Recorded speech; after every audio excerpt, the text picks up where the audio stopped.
بسم اللہ الرحمن الرحیم۔ السلام علیکم۔ آپ کے اپنے یوٹیوب چینل تعلیمات اسلامی میں خوش آمدید۔ کتاب کا پہلا حصہ آپ کی خدمت میں پڑھ چکی ہوں۔ انشاءاللہ کہ آج پہلے ہی درس کا دوسرا حصہ صفحہ نمبر 18 پر چھوڑا تھا، وہیں سے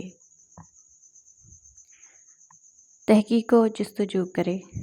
ایسے موقع پر بے توجہی کرنا عقل کے برخلاف ہے، جیسا کہ دفع ضرر محتمل احتمالی نقصان سے بچنا ایک مشہور و معروف قاعدہ ہے، جس کی بنیاد عقل ہے۔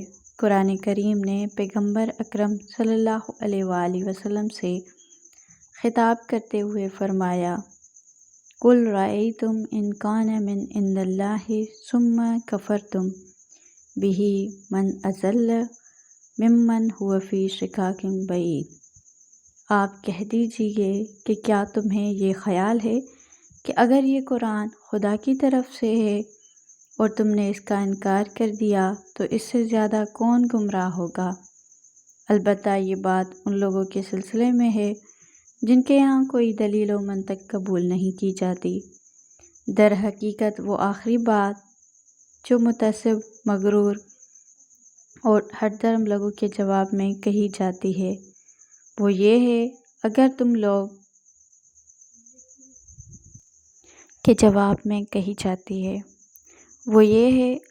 لوگ قرآن، توحید اور وجود خدا کی حقانیت کو 100% نہیں مانتے تو یہ بات بھی مسلم ہے کہ اس کے برخلاف بھی تمہارے پاس کوئی دلیل نہیں، لہٰذا یہ احتمالی باقی رہ جاتا ہے کہ قرآنی دعوت اور قیامت و واقعیت رکھتے ہوں تو اس موقع پر تم لوگ سچے ہو سکتے ہو کہ دین خدا سے گمراہی اور شدید مخالفت کی وجہ سے تمہاری زندگی کس قدر تاریکی اور اندھیرے میں ہوگی۔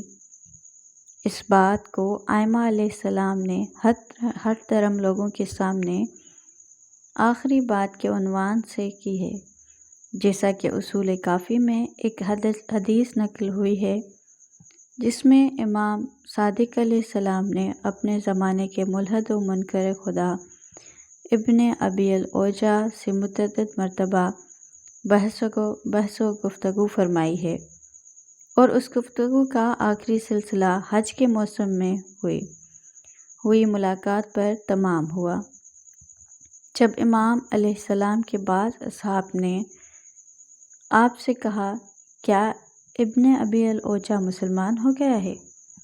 تو امام علیہ السلام نے فرمایا: اس کا دل کہیں زیادہ اندھا ہے، یہ ہرگز مسلمان نہیں ہوگا۔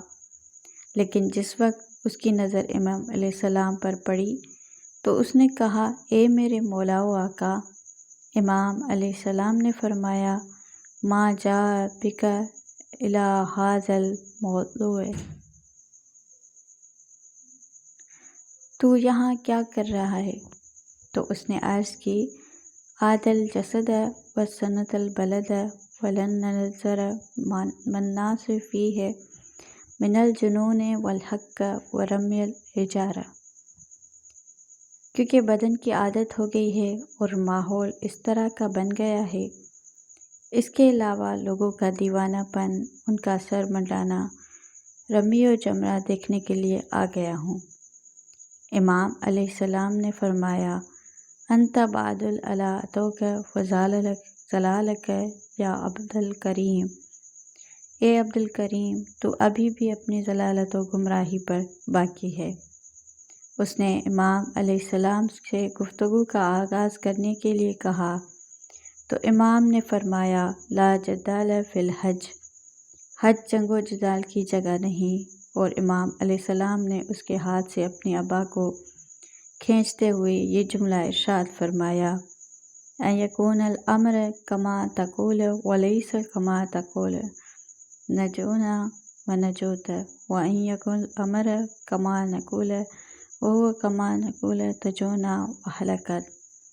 اگر حقیقت ایسی ہے جیسی تو کہتا ہے تو خدا اور قیامت کا کوئی وجود نہیں، جبکہ ہرگز ایسا نہیں ہے۔ تو ہم بھی اہل نجات ہے اور تو بھی، لیکن اگر ہمارا عقیدہ ہے جبکہ حق بھی یہی ہے تو ہم اہل نجات ہیں اور تو ہلاک ہو جائے۔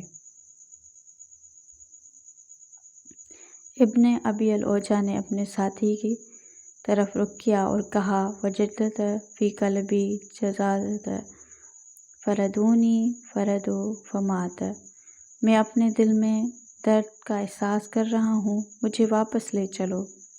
چنانچہ جیسے ہی اس کو لے کر چلے تو تھوڑی ہی دیر بعد وہ اس دنیا سے رخصت ہو گیا۔ نمبر 2، جذبہ محبت۔ اشارہ، ایک مشہور و معروف ضرب المثل ہے کہ انسان احسان کا غلام ہوتا ہے، الانسان عبید الاحسان، یعنی یہی مطلب تھوڑے سے فرق کے ساتھ حضرت امیر المومنین علی علیہ السلام کی حدیث میں بھی نقل ہوا ہے۔ آپ نے فرمایا ان الانسان عبد الاحسان، انسان احسان کا غلام ہے۔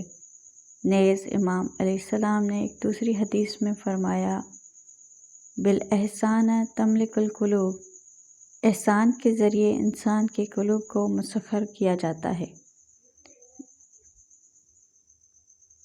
آج کتاب کا دوسرا حصہ یہیں پر اختتام کرتے ہیں۔ انشاءاللہ کے تیسرے حصے میں پھر ملاقات ہوگی، تب تک کے لیے اللہ حافظ، التماس دعا۔